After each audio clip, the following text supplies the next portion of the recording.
Welcome back to the final day here in Phase 2 of the HGC League play. I hope you're enjoying your banana and pepperoni and pineapple pizza, whatever you're enjoying at home.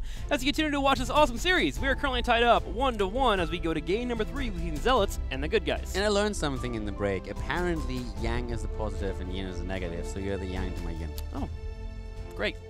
Just fact of the day. Fact of the day. Today I learned, exactly. So we have our third map, and it is going to be Battlefield of Eternity. The series is tied.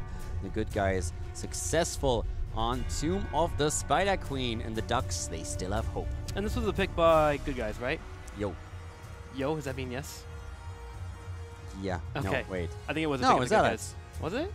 Has to be Zealots, yeah. Josh, can you confirm? Was that good guys? Zealots. Josh? Zealots. We need Josh. Zealots. Okay. He responds back in my ear. I was going to say, if it's a good guy's pick here, this is a battleground that I love seeing them on. I feel like they have a style that is very approachable. It was a pick by good guys. Really? Yep. Damn Good it. job, Yin. You messed up. You messed up. You're Wait, done. but then the other one would... Okay, now I'm confused as well. Zealots Thanks, have first Josh. pick. Good guys grab the battleground here, which is great for them because this is a battleground that I feel like they do excel at. Processing. Yeah, processing. Dot. My head is filled with all of the caster math that we had to do for the standings and the potential three-way tie, the four-way tie. So, yeah. Don't worry. Yeah. Josh and I got you here. This is a battleground. Of course, he's looking at it right now. Yeah, he's got it down. Yeah, We're good to go. Baby He's down. He's just like... Josh. Josh is like sitting in the truck right now, just sitting there, eating banana pineapple pizza, and he's just like looking at the screen like, what? The studio was talking about it. Like, why don't we order North America for their region to make sure they have a pizza sitting here in the middle that was pineapple and banana? But I don't even think you can I want one too. I don't think you could order it here in America. Like, I actually think that if you were to order it, they would cancel your order as they would assume that you were just joking around. Okay, you just order the pineapple pizza, which you can get here, and you But buy that's a banana. work. That's ridiculous. That's You mean basically work? cooking. Okay, if that's cooking, then I'm a chef. Master Chef Caldor Yeah, Master show Chef coming at Caldor. you this fall in November. Check it out. Let's move into this. Zealots and Team Good Guys. BOE will be the battleground. Yo, BOE, and I think the Zealots are going to play this a little bit more standard than those shenanigans that we're attempting to pull off on Tomb of the Spider Queen. For now, the ban on Uther, first of all. But the good guys, if that's just really the map choice, and I believe you, then it's basically for them now all... Of course it's their map choice. They won the last map. Ugh, for some reason in my head, I was just like, that they lost the last one You're and still now on gave this. up. Yeah, now I'm just trying, I'm figuring out now why I was so confused. For some reason I thought they lost the last one. I was like, wait a second. Auntie and his boys would give up first pick? That doesn't make any sense. So, but yeah, they won the last map, so now it makes sense. Okay, I'm finally, it took me a little bit long, I apologize, but I'm finally with the program. It's going to be okay, Caldor. I know. You're doing great. I hope so. I'm You're doing trying. great. Today you get a silver star. No gold star. You're not going above and beyond. Wait, a I silver got star. gold stars for the other days? Yeah. Where are they? They're on my computer. I drew them. They look great. They look awesome. I don't want anything that you draw. I've seen your drawings. Ariel and Vala, pick up a Team Good Guys. Ariel's fallen down a little bit, but one that you see on this battleground often because people are going to group up pretty often, especially in the middle of the map where you're having that engage constantly happening, and Vala getting her poke in always gives you that hope. Yeah, Vala for the race on the Immortal alone. Absolutely fantastic. Now the Zealots with ETC as the early pick for the flexibility that he offers. Question, of course, how do they plan to pressure the Immortal? Are we going to see Greymane? Is it going to be a Lunara? Will we later on see a Malthael maybe on their side? There's a lot of options they have. And given that it is the Zealots, you could very well see Sonya again. Yeah, could see that Sonya come in there from the Zormani. Dahaka, too, is someone that pops up occasionally in this battleground. Again, falling off, but one that you shouldn't forget about. He can do all right if you want to race to that level 10. But we do get the Greymane and the Rhaegar. Again, all out on the race here, being able to drop that Lightning Bond on top of a Greymane. He will shred the Immortal. 3 animals on the side of Zealots. We can get 5, right? Your analysis is killing today. Oh, come on. Yeah, Dahaka would be 4. And I guess Lunara counts as well. Yeah? No, she is an animal. Well, that's a half animal. She's a Bambi. Bambi's mom. Motherly figure. Lucio being banned out possibly. Lucio showed pretty often with Expert yesterday. Being able to drop him in with an Arthas or hard melee is pretty good. To be fair, Lucio is actually something that the Zealots are, first of all. They were the ones who came out with that. Right, they said they go for the double support Lucio. They showed that a lot with their Arthas combination on Sky Temple for the first time. And that was pretty impressive. And later on, they used a few more like a few additional times, and that's when teams started to really ban it out. And there's, by the way, also now Sonya that we pointed out a bit earlier. Could have seen it for the Zealots, but also on the side of the good guys. So the good guys have a huge amount of immortal pressure with not only an arrow build Vala, but also we have now Sonya in the mix. She's great on the solo lane, but once she gets onto the immortal, she can also do a lot of damage, whereas Arthas is going to try and control Greymane as much as possible. And that pick is actually pretty cool, because not only do you have the tool now where you can control the front line, you also take it away from your opponent, since with ETC and Greymane, Arthas would already have been pretty fantastic. I mean, both with Sonya and Arthas, this is a good draft here from Team Good Guys to take away strengths that you have from Zealots, but also bolster their strengths on this battleground. Good moves by Team Good Guys. I'm loving their draft so far. But now the Zealots on their 4th and 5th pick up. This is where they have to bring it all together. What are we going to see from Harmony? Are we going to see another tank here? Maybe some engage? Will we see that Leoric that he did play last week? Not the best Leo play, but he still pulled it out. He could drop Mouth, for example. Yeah. Mouth is good against Arthas, works over there on the solo lane. You have pressure against the Immortal. I wouldn't mind that at all. And there we have it. Malthael chosen and Genji on the last pick. So Genji is going to be interesting. I personally did not think that they would draft Genji, not with a lack of Uther for the Divine Shield being around. Rhaegar can of course still help. It's not like Genji is useless in this setup, but I could have seen them just simply go for a mage hero and have someone with additional poke in their setup. So now they're going to try and put some more pressure onto the backline with him, have something very mobile in the setup as well. But yeah, I could have seen a mage on their end. So I was wondering about the Uther, but when you think about Uther against a Malthael, that winds up being 3 melees that he can get a lot of value out of Tormented Souls. And granted, you have Benediction at 16, but that might be a bit too late. The Tyrande comes in instead, giving you an additional range and poke here. I like that pick more than the Uther. What do you think, Mr. Caldor? Wasn't he banned on the first spot by the Zealots? Oh, he was. I was trying to look at it, and then Josh took it away from us. So yeah, thanks, Josh. He was banned on the first one. So I like it even more because Uther was not available, so they went into the Tyrande. Solid drafting there. All right, so quick lesson for Josh here. Josh, that lower third does not show bans. Let's improve the broadcast. Today is a goofy day here in Europe. It's the last day of the season. We're just going all out. I mean, I'm sorry, it's a lot of fun actually here today. We have good games today. I'm pretty hyped for them, and I think most of the cast so far reflected. But you said it right. This is a bit of a goofy day too. It's a goofy day. We're going all in here. And Josh is being silly to me in comms, so I'm like, is he whispering to you? Yeah. Why are you whispering to Caldor and you know, I'm like, I'm not quite sure if Uther got banned, but I think he got banned. And you're immediately like, yeah, I think you're right. And then Josh said, you can see it at the bottom of the screen. And I'm looking at the bottom of the screen. I'm like, I don't think so. You know what's funny? Is that's a safe way for Josh to basically say, do your jobs and look at the draft screen. He just reminds you in a casual manner, in like a very upbeat manner. He's like, yeah, just look at the screen. I was like, don't take it away so fast from me. I was like, sad panda. So with the drafts coming out, let's go ahead and move into game number 3. We are all tied up 1-1. Let's see who will pull off the lead here as we get ready for the 2-1. Game number 3, ladies and gentlemen. The series is tied as the Zealots start to the left with Grand Paquette on Rhaegar, Mopsio on ETC, Poik on Greymane. We have Zarmany for the top lane pressure on Malthael, and Shad on Genji, the Italian ninja. On the right side in the red, it's going to be Kronoth playing Ariel, Raid Boss playing the Tyrande. We'll keep an eye on his stacks as he'll be popping those out constantly. Anti-hero will be your Sonya, BKB on Arthas, and Zay with Vala. All right, so Tyrande is in play here today. We're already having a double block chosen on our 2 frontliners on the side of the good guys. In the terms of Arthas, it's of course Reem. Reem? How do you say that? Rhyme. Rhyme? That's what we're going with. Okay. Because it looks like lime. You have a point. And those do rhyme. Hey! Oh. Got the flow going. Just stop right now. The block party chosen for ETC here against the auto attackers. But yeah, so it's a lot about the immortal pressure here. And I actually have to say that the Zealots have a pretty sick lineup when it comes to racing Immortals down with a double Lightning Shield, Malthael, and also Greymane. Yeah. But so do the good guys. We're talking about a Tyrande that they can use here. We talk about an arrow build. Once that it's stacked, of course, it's really going to come into play.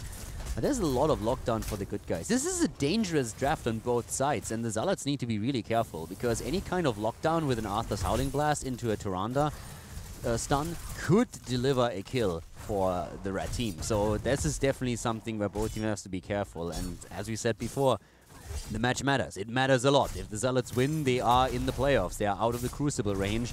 If they lose, then they have to hope that Fnatic takes down the Ducks. And a lot of people are going to look at that next match that we have later on today between the Ducks and Fnatic and going to say like, oh yeah, it's going to be 3-0 for Fnatic, of course. That's exactly what we saw, thought at the end of last part of Phase 2. And guess what happened? The Ducks just walked over Fnatic. And right now, the Ducks actually look stronger than ever. So maybe it turns out that the Ducks are Fnatic's kryptonite. So in order to be safe, the Zealots need to win. That's right. We'll see if they'll be able to get that win later on here as Team Good Guys and Zealots continue to face off. And this is that dance that you were talking about, quite delicate between both these teams. You have to keep an eye on both the tanks, ETC for those power slides underneath the Immortal, but also Arthas, who will control the chokes well. If you ever try to force a fight below him or moving in, especially as that gray main, you will get locked down. The raid boss so far, not the best track record at getting those stuns in, but of course he's waiting for Arthas with any kind of setup. The Owls are hitting, but so far only 2 stacks. There's the stun against Arthas as he walked in a little bit too far. Mopsy is already thinking about a slide here, and Zarmany is saying hello as well. BKB getting quite some damage pressure upon him. The stun hits this time, but Volk gets healed immediately. So the sustain for the two teams is currently super important, and that's of course where Oriel especially comes into play.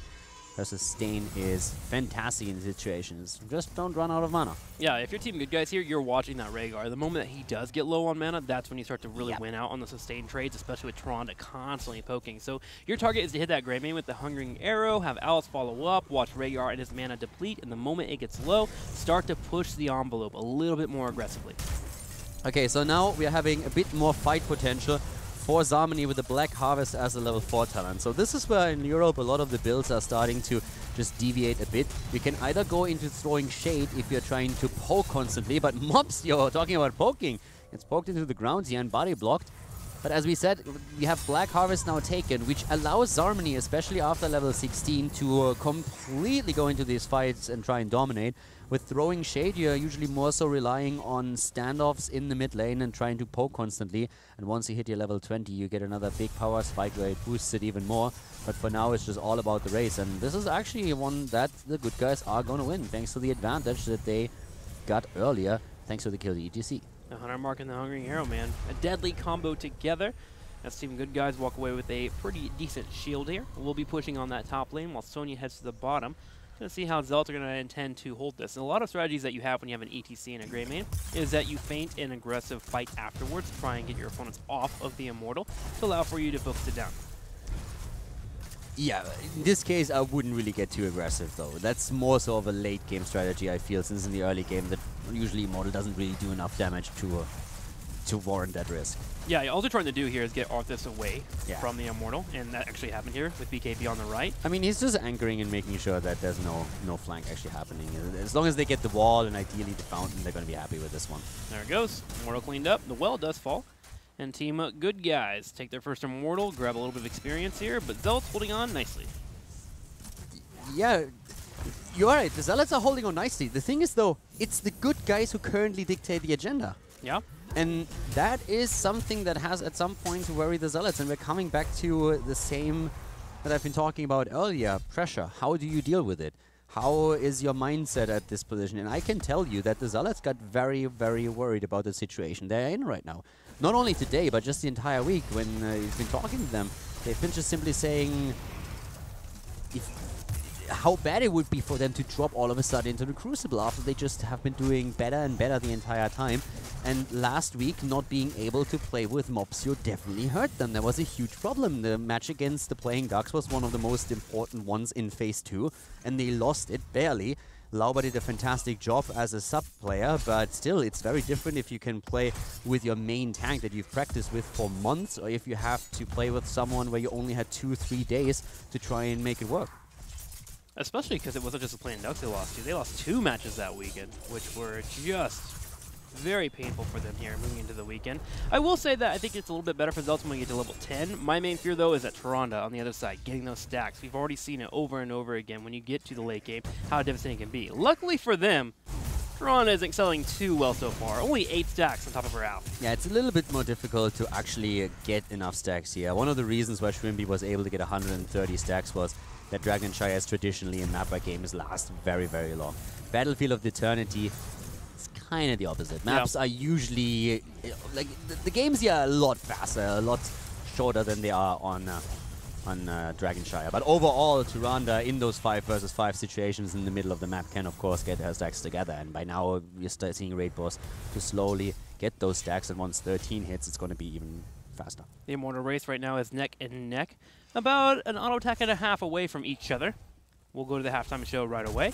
But this is the main fear. Look at this bottom side. Poik and Shatter pushing in with this camp here, looking to get those turrets up. But they do pull away Team Good Guys and their attention from the Immortal. Yeah, that was a close call, though.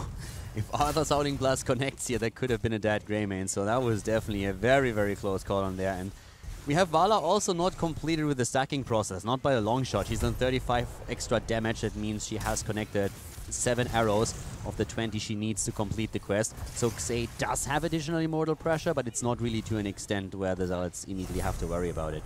Here's Zarmany again, just throwing out his damage against the Immortals. This is one of the reasons why you oftentimes see throwing Shade taken as a level 4 talent on that map if you feel that you will end up in these standoffs. Right now, BKB also moving in, another arrow connecting right away. It's in a huge, I mean, such a tight race between the two of them. Here comes the connect. Nice cleanse on Greymane, helping him out of the Tyrande stun as they are starting to move in once again. And here comes Sonya pressuring Mopsio and pushing him back heavily. He is low, but able to heal up. Rhaegar, of course, helping him out on the same side. Anti-hero coming in with Zay, and they're going to start poking there. The race continues, and we have Team Zealots a little bit behind now as Team Good Guys with their slight couple of adjustments. The last couple of fights have got a little ahead. Talking about adjustments, I want to highlight again that we have Feral Heart taken for Rhaegar, and this is actually, there's a big, I mean, there's a huge upside and a huge downside to taking this talent. First of all, the downside is that on this map, in those standoff situations in the middle, you get a lot of value out of your healing totem. It can be fantastic if it's not immediately taken out by your opponent.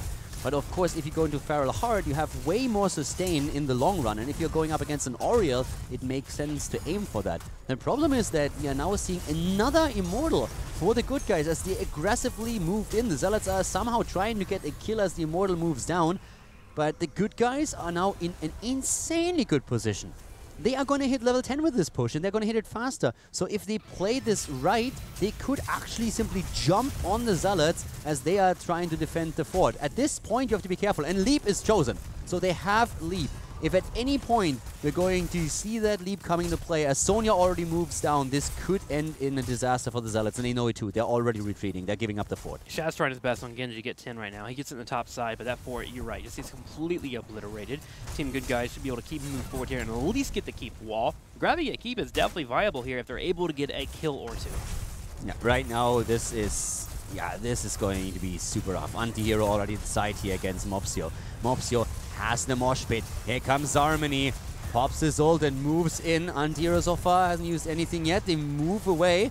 And the Zealots are... There comes the Leap. They're trying to go for it. And they go for Malthael. But the mosh pit connects, is immediately interrupted though. But Anti-hero is still dead. And now we are seeing Shad immediately with the Dragon Blade trying to get his kills in. He's low already. He needs to be careful here. BKB turns around with the Howling Blast. But in the meantime, the keep has suffered damage. It's not down. The Immortal has been defeated. But this was still something that already started to hurt the Zealots here. The Good Guys are currently the team that makes the aggressive plays on this map. Still a close fight. Look at it here. We only have 1-1 in kills in this game, but that fight lasted for a good 20-30 seconds back and forth between the two as they took a ward over the heroic choices. Zealots finally do defend their keep, but take a little bit of damage on top of it.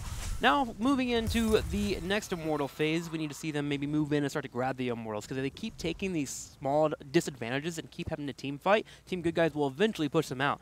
The Owls continue to come in, only at 24, but remember, 2 talents here, level 13 comes online. Yeah, another big point is also, though, that Black Harvest for Zarmany is going to be massive once that he has the talent completed. And his 16 is going to give him a huge power spike.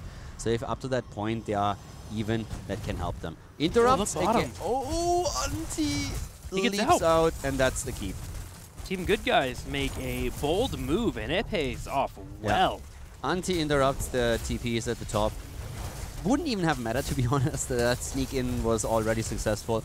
But that's a keep eliminated. So even with the Zealots getting a huge amount of power spikes later on in the game, on level 16, for example, this is just a massive lead for the Good Guys.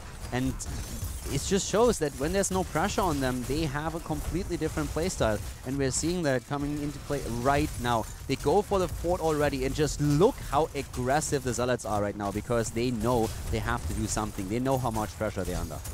And you do have to wonder if the Zealots right now in comms are kind of thinking about what happens if they lose. And that could be weighing them down slightly. They're not going to be talking about it at this point, but I can guarantee you that there's at least 2-3 players on the team that are exactly thinking about that. What happens if we lose? If we lose right now and Fnatic has a bad day, if somehow there's a couple of good cheese strats, for example, that the Ducks have to take maps off Fnatic, we could lose everything. Judgment can get clouded, you can make a wrong shot call. Zealots have to be in full control here. They know they have to get this win. Poking on the side as the Immortals will begin for both of our teams. Grabbing that fort in the top right corner does help them slightly as it keeps them even on experience, but Team Good Guys with that keep being killed on the bottom side for the Zealots will have that catapult pressure the Zealots will have to respond to. And you have to really think about what these people, what these players have sacrificed to be here. This is not, for the Zealots, it's not only that they have been around and have been a successful team for ages. They have made their entire way through the Open Division, where they played tournament after tournament, went through the playoffs, went into the Crucible, qualified. If it's all over after just one season, it would be a disaster. Here comes the jump, the Ancestor comes through, Leap already being used, Harmony jumping in deep, popping the Tormented Souls here, trying to get the kills there. Moshpit on the other hand hits 2, and this is the end of Arthur's. Great play by the Zealots as they net a double kill against Arthas and Sonya. The front line obliterated, and the Zealots finally gain some momentum in the game where they can now start to go for the Immortal. But keep in mind, first of all, they have to deal with the top lane. Heavy pressure by the camp that the Good Guys took earlier, and at the same time that bot lane is still without keep, so they have to get some value. Still a massive move there. Grandpa hitting that Ancestor healing, make sure to kite backwards and bait Sonya into possibly going into a fight, and then Mopsio falls up into the perfect mosh pit to lock down 2 targets while Poik cleans up the fight for the Zealots, and they will win a massive Immortal. 27,000 hit points in terms of shields here. Team Good Guys will need to set up for defense. Yeah, the Good Guys need to somehow defend this right now. And of course, if maybe even an early kill by Mopsio and his team would come in, that would be great. But it's the opposite that happens. ETC is the one that dies, but we have Greymane going in deep. Ah, what a great ult again. Oh! Anti misses the leap but hits the spear, and that's the second kill as Greymane dies. For a long time it looked as if Tyrande would be the first victim here. That's not the case. Instead, we're seeing the Good Guys rotate down and defend. They've been aggressive during all of this, and it has paid off. They're going to lose the fort, but that's all that they're going to lose. That's right. A fort instead of a keep is always a good trade there, especially with how big that Immortal would have been. If Zealots had played a little bit more patiently, maybe they could have pushed in here with all 5 members. Here's a team fight we had earlier. Tormented Souls going in the top right corner, Poik jumping in, landing that kill on top of Arthas and following up into the Sonya. Again, a good engage earlier from Team Good Guys. The Zealots turn it around there thanks to Rhaegar and the Ancestor heal. Yeah, and now we have the lead for the Zealots in experience, but that bottom keep is the biggest concern for them right now. Without a global on the map, they have to be careful about it. We're already seeing the level 4 talent for Maltheo, of course, completed the Black Harvest. Keep in mind, with level 16, he's going to get a big power spike with Memento Mori. And in the meantime, the Owls are still connecting. We're currently looking at 40 stacks for Raid Boss. And he's starting to clear that damage threshold that we see often. Only 1,000 behind the Vala, 25k damage to 24k, but we'll see that Tyrande really start to pump out that damage as she keeps putting out the Owls. Shad here actually gets caught out as they are aggressively pushing on the top lane, and this may cost them a kill or 2. Yeah, the Good Guys are just going for full brawl mode at this point. Zarmany will also die. He's just trying to somehow get away, but there's no chance for him to escape. And that's another big kill for the Good Guys. 5 kills against 4, and the pressure on the Zealots is just mounting up. They interrupt Mopsio as he tries to channel back. The fort is going to fall. And for the Zealots, this is really just like, sit tight, accept that you're getting beaten down a little bit, make sure that you get all 5 players back into the game, and then fight for the Immortal. And they just have enough time before for Maltheo to come back before the Immortal spawn. Still, losing those members is very unfortunate. They had a half a level over their opponent due to the last team fight, and now Team Good Guys actually hit 16 first because of them catching those 2 members. Bit of a mistake there from Zealots, and now going into the next Immortal phase. In terms of experience, we're even footing, but remember, that catapult pressure will continue on the bottom side. Yeah, the pressure at the bottom side is not only now through the catapult, but also the camp that has just now been taken. So that's another added element to the entire problem they already have. 16 not chosen by Maltheo, and they have to, I mean, they need to fight. They can't waste too much time here because the bot lane is pressuring, as we already said before. They do chase away Good Guys for now to buy a little bit of time to have Greyman and Rhaegar clear up that bottom. Team Good Guys, the moment they see that, start to push on in with BKB. Get a little bit of poke here. Nice, decent damage here with a 5k lead over their opponents and the damage on the Immortals. Yeah, we're still waiting for the 16 on Malthael. Still trying to poke away here. Mopsio, position up at the front, nearly stunned. Good cleanse once again. They're starting to become a little bit more aggressive, pushing this forward. And Zarmani still waiting for the 16. In the meantime, the only Immortal is safe, but this is all about the team fight. 16 now chosen. Memento Mori grabbed. This is going to be... This fight could decide the game. Slow and steady for both of our teams. HGC goes bottom to clear up the catapult. Team Good Guys come over, drop a couple hunking arrows. Every time you walk to the bottom to clear it up, Team Good Guys will take that advantage and grab a little more damage. Moshpit comes in, the leap to deny. Immediately, but BKB is about to fall. He's nearly dead, and he goes down. Arthur's eliminated, and this is Shat. Shat is completely annihilating the entire team. 1, 2, 3, 4, 5 kills. Team wipe as Shat goes in and obliterates everybody. And now the Zealots, they don't even care about the Immortal. Who needs that thing? They move straight down to the bot lane. They want to get the keep right now. Then they can think about going core, or they can go back to the Immortal and make sure that they get the advantage there. With them killing the turrets, I'm assuming there's one to get the keep here. Yeah. So it's looking like Mopsio's taking the damage. Somebody's going back already. He wants to go for the Immortal. They want to start the halftime show right now. Get the catapults moving there. That way they can push with the Mortal and the catapults. Mopsio. Yeah. Math teacher over here. If he actually died to this, I think that would deserve a laugh. Or two. Maybe. Yeah. That would have been a lack of moment. Well, Team Good Guys have a chance here to defend. They have all spawn with that keep being grabbed. The catapults will now push on the bottom side for Zealots, so helping mitigate the catapults coming in from Team Good Guys. The race begins as we have Greyman and Malthael on the Immortal on the left. Here comes Poik as well. Should be able to etch out the lead. Yeah, so they win the race. It's a lot closer than it should have been, but everybody needed to top off mana and hit points, and they actually expected the Good Guys to move in for a fight. So at this point, it's all about the Immortal moving to the top. And it is actually really tight now. The Zealots have a massive lead in experience, but when we're looking at structures, then it is a tie. It still comes down to a last potential fight. Good Guys looking for that fight, doing the same trick they did last time. Zealots have wisened up. Play safe here, let the Immortal start pushing, wait till they have vision on their opponents before they move out. Now with Good Guys defending on the top side, they can move over. It was a pretty smart choice here. The reason why the Zealots actually more or less waste their Immortal, there's two reasons to it. First of all, they know the shield is incredibly low, so they know they would have not gotten a lot of value out of it, and they were afraid of a backdoor.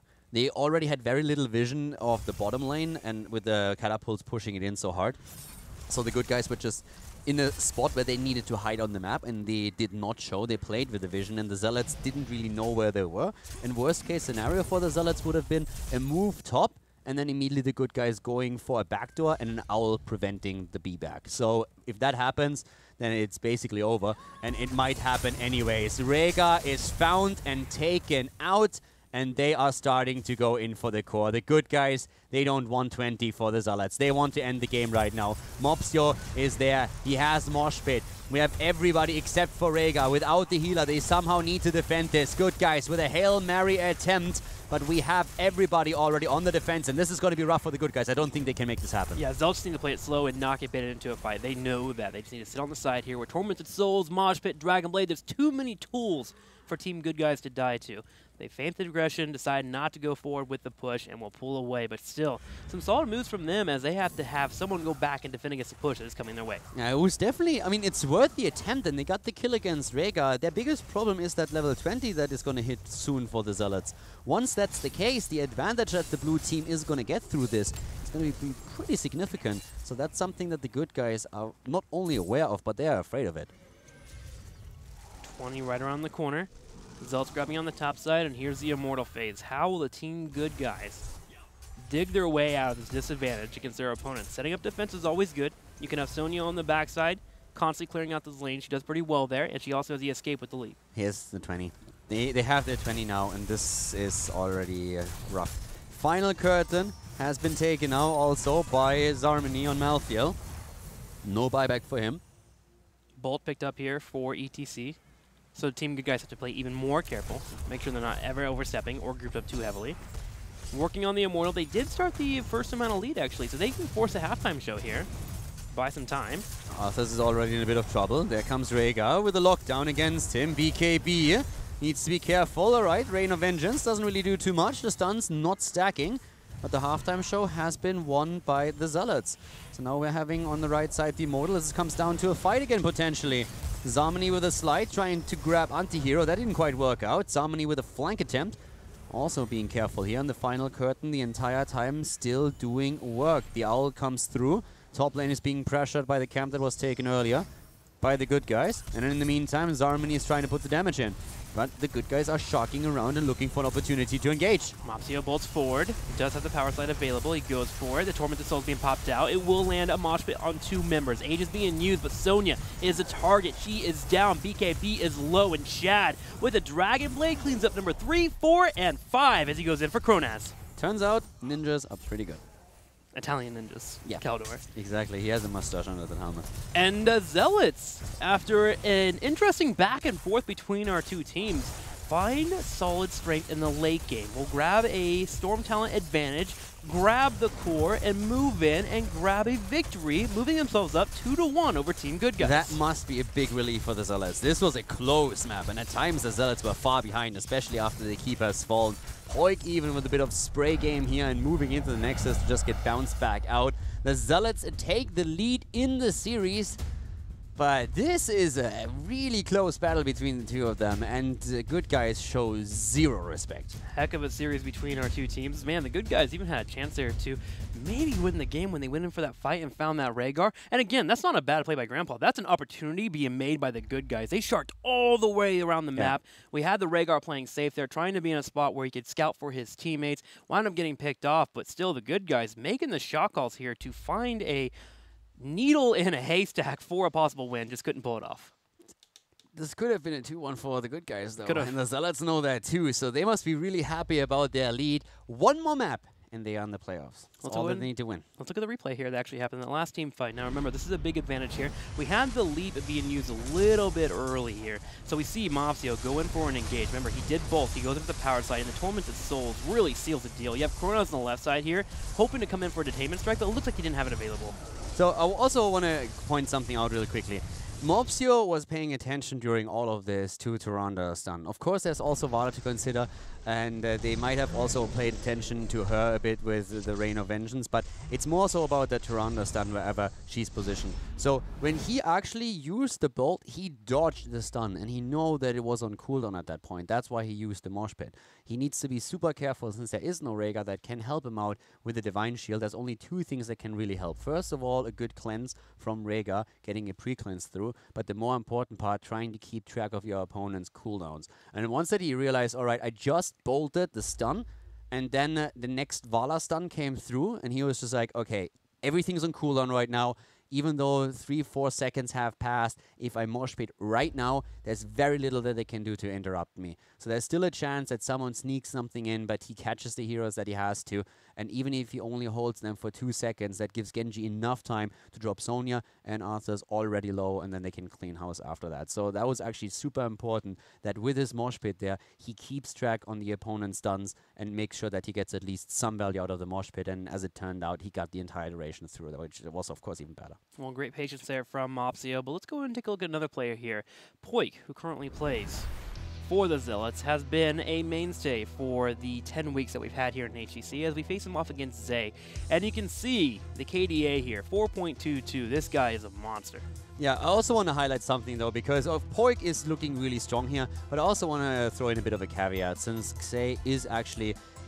he has not really been in the competitive scene for very long. This is actually the first time that he plays on a competitive team. He was picked up by the Good Guys during the Open Division and just played in the playoffs then and went straight into HGC. Yeah. So he's a very, very, very new player to competitive esports, and that's something that we just have to throw out there. He's very similar to Zalia, right? A Hero League monster that got picked up and pulled into the team and has been doing pretty well from there. Yeah, so for a long time when he was actually, he was in the Grandmaster ranks on Battle.net, and he had pretty impressive stats as well. And from what I was told, basically everybody thought that's a Smurf account. Yeah. That's a second account of some pro, and at some point they just talked to him. Turns out that he didn't know anything about the competitive scene. So they played with him, he fit in the team, and that's how they managed to get into HGC. That was a pretty cool story here, but that's of course still, you are trying to get the experience for yourself. Yeah, that's what I'm continuing to grow as a player. Let's go ahead and check out the battleground for game number 4. The Zealots have an opportunity to end this series here with a win. Can they pull it off? We're going to have the good guys take away the first pick, and we're going to have the Zealots grab Cursolo. Cursolo going to be potentially the last map if the Zealots can qualify for the playoff.